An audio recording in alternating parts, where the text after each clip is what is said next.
Monsieur le sous-préfet, messieurs les conseillers départementaux, chers collègues maires qui sont ici nombreux, je vous en remercie,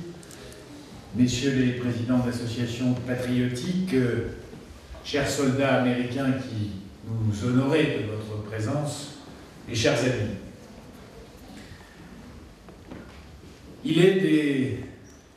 périodes de l'histoire à propos desquelles la légende comporte parfois plus de vérité que l'histoire elle-même. Et avant de revenir à 1944, au souvenir de cette libération qui n'en était pas vraiment une, nous en parlions tout à l'heure avec Madame l'adjointe au maire de Corcieux, avant de revenir à 1944,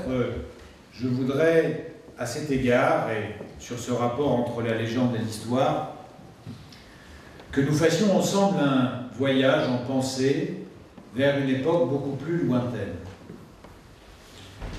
Nous sommes sur le territoire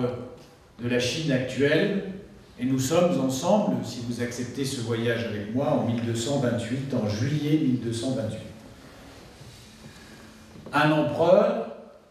peut-être le plus grand de l'histoire humaine, en tout cas celui qui a dominé l'empire le plus vaste, Gengis Khan, sent qu'il est sur le point de mourir.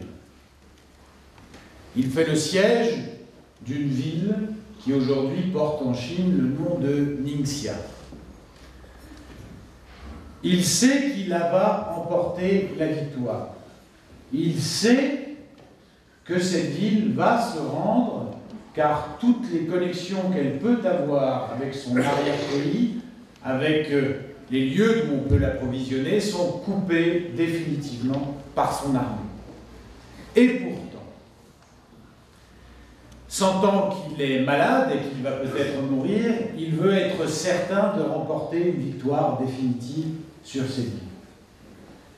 Et il fait courir le bruit jusque dans cette ville qu'il assiège de sa propre mort. De sorte que son armée pourra opérer un mouvement de diversion, faire semblant, faire mine de se retirer, afin que la ville assiégée lève ses défenses, qu'elle puisse ensuite être prise et, suivant ses ordres, brûlée, pillée,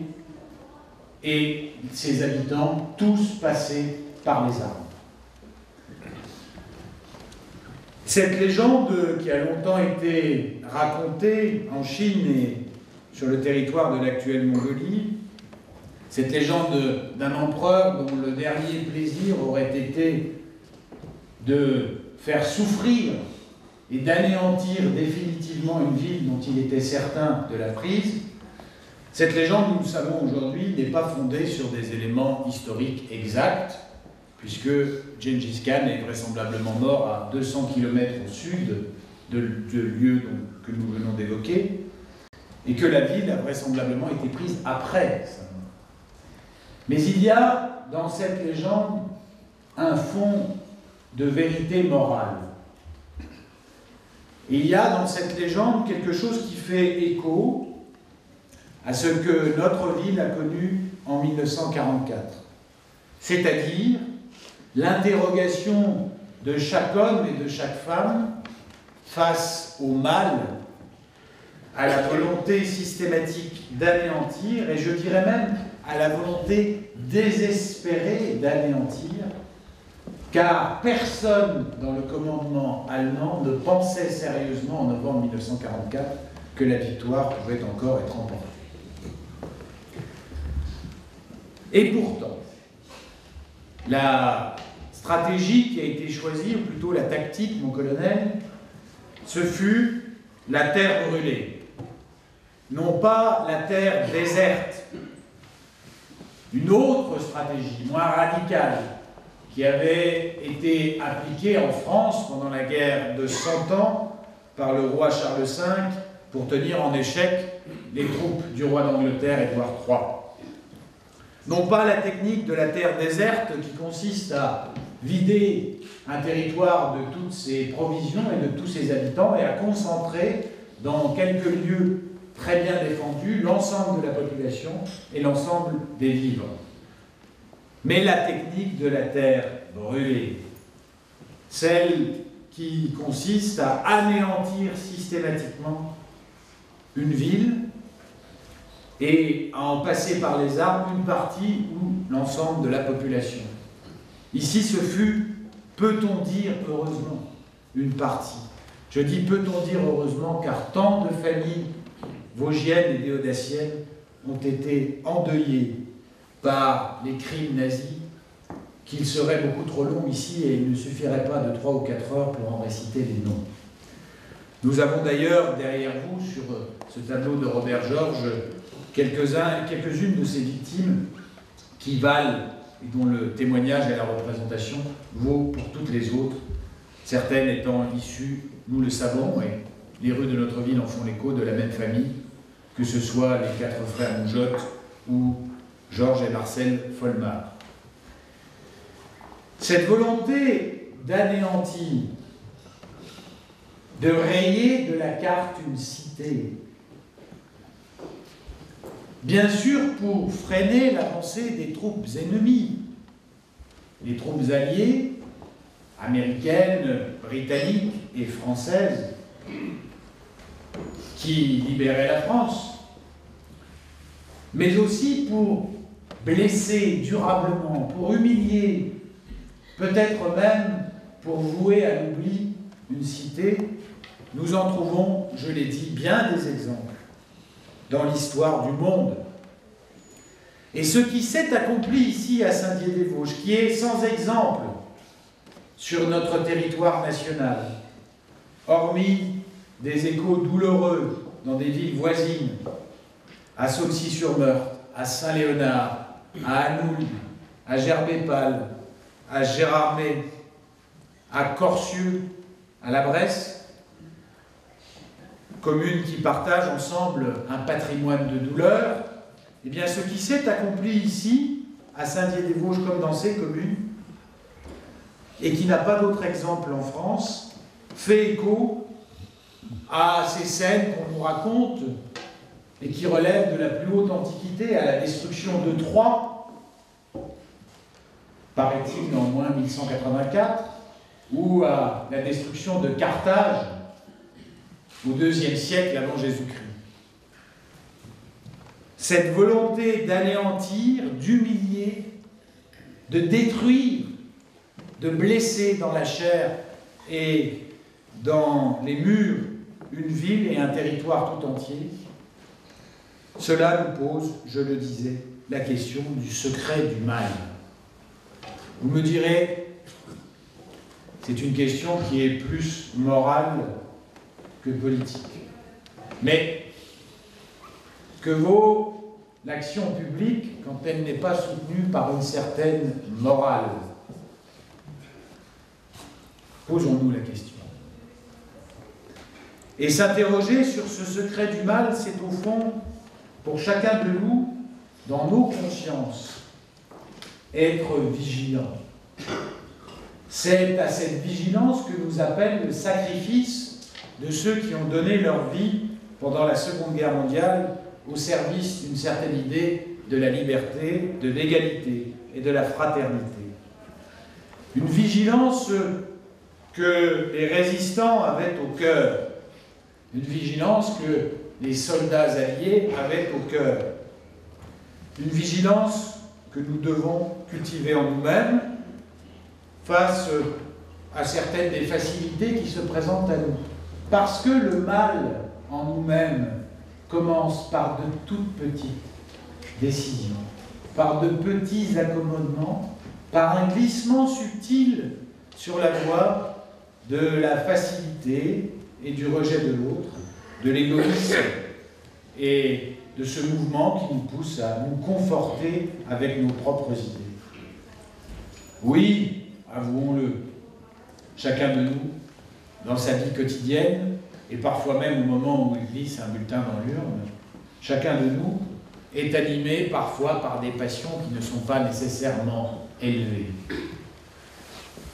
Et nous avons du mal à nous remettre en cause.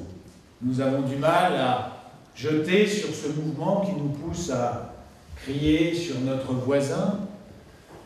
qui nous pousse à insulter la personne qui est devant nous dans une voiture, dans la rue, qui nous pousse à regarder avec méfiance celui qui n'a pas la même couleur de peau ou la même confession religieuse que nous, qui nous pousse à raconter des bêtises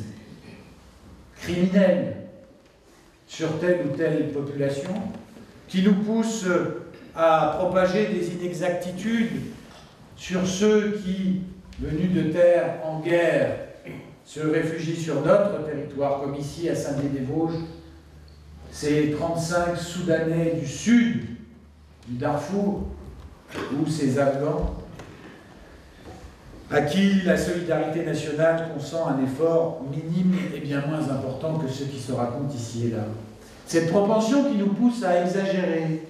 à regarder avec méfiance, à rejeter, à cultiver les passions mauvaises en nous, elle est le début. Si nous nous l'autorisons, elle est le début d'une évolution qui peut nous conduire très loin. Très loin. Et dans le fond, je ne suis pas sûr que dans les années 20, en Allemagne, dans cette Allemagne en prise avec l'hyperinflation, avec une crise économique terrible,